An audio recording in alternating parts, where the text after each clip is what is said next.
사람이 의롭다 하심을 얻는 그것은 율법의 행위에 있지 않고 믿음으로 되는 줄 우리가 인정하노라. 로마서 3장 28절. 포이에타이 투 행위와 에르곤 워크 일은 의를 얻을 수 있는 행위와 얻지 못하는 행위를 구별하는 단어이지만 믿음과 관계하여 이해되지 않은 점에서 구원론을 이해하는데 혼돈을 내포하고 있다는 점에서 대부분 간과하고 있다.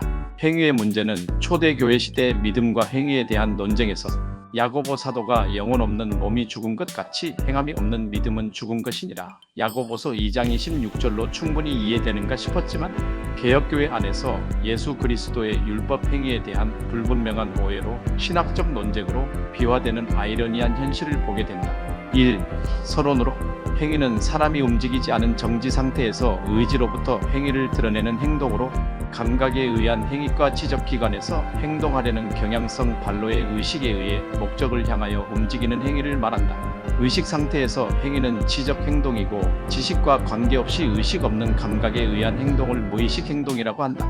지적 행동은 수동적 행동과 능동적 행동으로 구별하는데 야고보서 2장과 사도 바울의 로마서 213의 율법 행위, 하나님 앞에서는 율법을 듣는 자가 의인이 아니요 오직 율법을 행하는 자라야 의롭다 하심을 얻으리니라고 하고 320의 율법을 행하는 그러므로 율법의 행위로 그의 앞에 의롭다 하심을 얻을 육체가 없나니 율법으로는 죄를 깨달음이니라라고 서로 다른 율법 행위를 말하면서 의미를 발견할 수 있게 한다.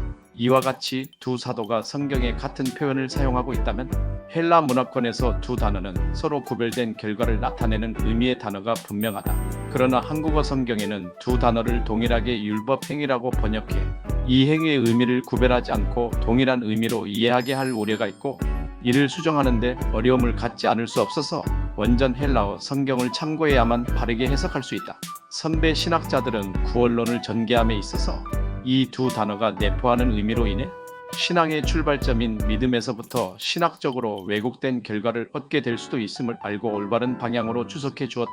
특히 켈번은 로마서 2장 13절에 대한 주석에서 유대인들이 율법을 의의 법칙으로 이해한 것을 잘못된 생각이라고 말하고 사람이 율법을 듣거나 혹은 아는 것이 의를 얻게 해줄 만큼 의미를 갖는 것이 아니고 사람이 이를 행하면 그로 인하여 살리라 레위기 18장 5절 말씀에 따라 행함이 그 열매로 결실되어야 한다는 의미로 바울이 말한 것이라고 했다. 여기에서 말하는 율법을 행함이라는 의미를 포이에타이 노무와 에르곤 노무로 표현하는 것은 영어 번역에서도 to do와 work로 번역되므로 그 의미가 확실히 다르다는 것을 알 수 있다. 실제로 두 단어는 포이에타이는 행위로 에르곤은 일로 구별되고 동사형으로 표현하면 2장 14절에서 포이에오 행하다의 변화형인 포이오신 행하다 현재 가정법 능동태를 사용했고 에르곤의 동사형은 로마서 2장 10절에서 에르가조마이 일하다 현재 능동수동 분사로 토 에르가조메노 토 아가돈 좋은 일을 하는 모든 사람들이라는 의미로 말하였다. 두 번째, 율법 행위의 능동형과 수동형 능동적 형태의 율법 행위는 켈번이 2장 15절의 토 에르곤 여격 투 노무 소유격의 주석에서 그들의 의지에 그것이 새겨져 있어서 그들이 그것을 구하며 열심히 추구하고 있다는 뜻으로 말하고 있는 것이 아니고 그들이 그것을 부인할 수 없도록 진리의 힘에 의하여 지배되어 있다는 뜻으로 말하고 있다. 고했다. 이는 마치 수동형 에르곤 노무를 능동적으로 오석하는 것 같은 뉘앙스지만 이 말의 참된 의미는 헬라어 본문 뒤에 이어진 문맥에 의하여 사람의 마음에 기록된 율법의 토 에르곤 투 노무 카랍톤 엔타이스 카르디아스 아우톤으로 로미장 13절과 3장 20절이 다르게 노무에 관사 투 붙여서 행위자가 투 노무 소유격이라는 점을 강조하여 사람의 마음에 새겨진 율법이 행위의 주체가 되어 사람의 의지와 상관없이 독자적으로 일을 하는 것을 의미한다. 다시 말하자면 이방인들은 율법을 알지도 못하고 율법에 대한 어떤 지식도 없지만 그들의 마음에 율법이 새겨져 있으며 그들이 알지도 느끼지도 못하지만 율법이 그 율법의 일을 해서 사람으로 율법의 행위를 드러나게 한다는 것으로 켈번은 이를 마치 바울이 율법을 지키는 것이 우리의 능력의 범위 안에 있는 것처럼 본문에서의 의지 능력을 추론해 내려고 하는 것은 전혀 근거 없는 짓이다 라고 분명히 말하고 있다. 켈번의 말에 의하면 이방인의 마음에서 율법이 주체가 되어 독자적으로 일을 하고 사람으로 율법의 행위를 드러낸다는 점이 강조된다. 그리고 의를 이루는 데 있어서 정당한 행위는 사람의 의지와 상관치 않고 율법이 독자적으로 행위를 드러내는 것을 의미한다. 그렇다면 포이에타이 노무와 에르곤 노무의 두 행위 중 어느 행위가 율법이 독자적으로 행위를 해서 사람으로 율법의 행위를 드러내는가? 이것은 초대교회의 행함과 믿음의 문제와 율법의 행위와 관련하여 신학적인 민감한 주제들, 믿음과 또는 칭의에 관하여 최근에 가장 이슈가 되었던 예수 그리스도의 율법의 행위에 관하여 매우 이격된 생각들이 신학의 전반에 깔려 있거나 혹은 성도들의 신앙 전반에 걸쳐 있는 부정적인 율법 행위에 관한 올바른 구별을 할 수 있게 하는 데 도움이 될 것이다. 우선 사도 바울은 로마서 2장 13절의 포이에 타이 노모를 의를 얻는 행위라고 한다. 이는 로마서 2장 14절에서 15절이 율법이 없는 이방인의 율법 행위에서 켈번이 주석한 바와 같이 율법의 독자적 행위로 이방인의 양심에서 율법의 행위를 하도록 한다는 점을 언급한다는 점이다. 수동적 형태의 율법 행위는 사람이 자기 의지로 율법을 지켜 행하려는 의미로 부과된 일, 업무 혹은 법규로 이해하는 것이다.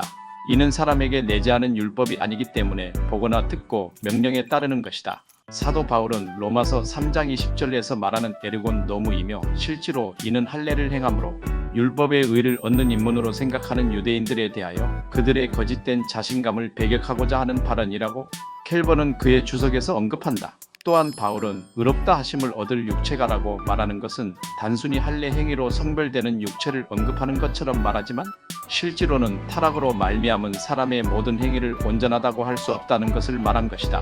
세 번째, 예수 그리스도의 율법의 행위. 예수 그리스도의 율법 행위는 능동적인가 수동적인가 하는 문제들이 될 수 있다. 우선 예수 그리스도의 능동적 율법 행위란 위에 켈번이 말한 바와 같이 예수 그리스도 안에 율법이 새겨져 있어서 그 율법이 예수 그리스도로 일을 하여 율법의 행위를 드러내는 것이다. 요한복음서는 예수께서는 친히 말씀하시기를 당신의 모든 일은 당신의 일이 아니라 아버지께서 내 안에 계셔서 그의 일을 하시는 것이라. 엔 에모이 메논 포이에이가 에그라 아우토 요 1419 하셨다. 이를 오해하면 아버지 하나님은 뜻을 내시고 예수께서는 그 뜻을 받들어 행위를 하신다고 개별적으로 일하시는 것으로 느껴질 수 있다. 하지만 예수님은 아버지와 완전히 하나여서 아버지의 행위가 예수님으로 드러나는 것으로 말씀하신다. 간단한 말로 생각은 아버지 하나님이 하시고 그 생각에 따라 아들이 일하신다는 것이 아니라 아버지와 아들은 함께 생각하시고 그것을 아들에게 드러내심으로 하나의 능동적 행위인 것이다.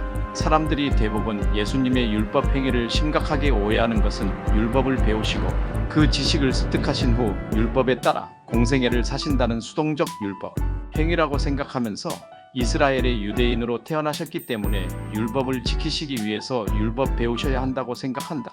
이런 주장은 곧 사람이 예수가 되게 하는 심각한 오류이다. 3. 새 언약의 성취.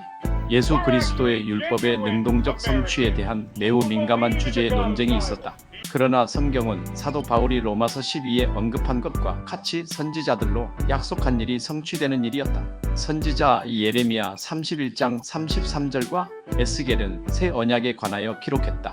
에스겔 11장 19절에서 20절, 36장 25절에서 27절 선지자의 말에 의하면 새 언약은 예전에 돌판에 새긴 언약의 방식이 아니라 사람의 마음에 직접 언약을 새겨 그 언약이 주체적 역할을 하여 사람들에게서 언약의 행위가 나타나게 하신다는 의미로 그들 스스로 하나님의 법을 행하게 하신다고 했다. 이 방식은 예수 그리스도께서 아버지께서 자신 안에 계셔서 아버지와 함께 행위를 하심과 같이 새 언약의 사람들에게는 새 법이 그들의 마음에 새겨지고 그 법이 사람을 행하게 해서 법의 행위를 드러내게 하는 것이다.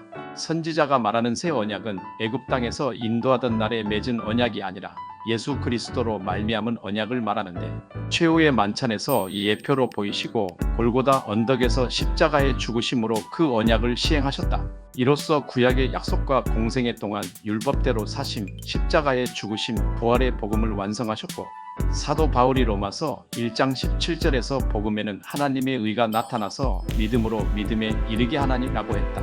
선지자가 말하는 새 언약은 바로 복음이고 이 복음을 내 법을 그들의 속에 둔다는 의미로 성령께서 조명으로 사람에게 심어주셔서 사람을 중생하게 하는 것이다. 곧 심겨진 복음은 그 사람의 삶을 지배하게 되는데 사람의 의지에 새겨져서 그것을 열심히 구하고 추구하는 것이 아니라 복음이 복음의 삶을 그 사람에게 나타내게 하는 것이다. 이를 사도 바울은 갈라디아 2장 210절에서 교회에 보내는 서신에서 이제는 내가 사는 것이 아니요 내 안에 그리스도께서 사신 것이라고 말한 것이다. 4. 결론. 사도 바울이 말하는 율법의 행위에 대한 두 개의 단어를 통해서 얻을 수 있는 진리는 포이에타이 노무는 율법이 주체가 되어 사람의 본성을 제치고 역사하여 사람에게 행위를 드러내는 능동적 행위를 의미하고, 에르곤 노무는 사람이 주체가 되어 율법을 지켜 행하려고 하는 수동적 행위는 의를 얻지 못하는 행위이다. 제자들이 3년 동안 공생애를 함께 경험하고 예수 그리스도에 대한 모든 정보를 가지고 있었다. 그러나 성령께서 심어주시지 않을 때는 예수를 부인할 수 있는 상태였으나, 사도들이 기억하는 모든 정보를 성령께서 강림하셔서 제자들의 마음에 새겨주신 것이다. 성령이 충만한 역사 이후 그 정보들이 복음화되어 중생한 사람으로 거듭나고, 중생한 사람이 의식으로 예수가 하나님의 아들임을 분명하게 믿게 되었다.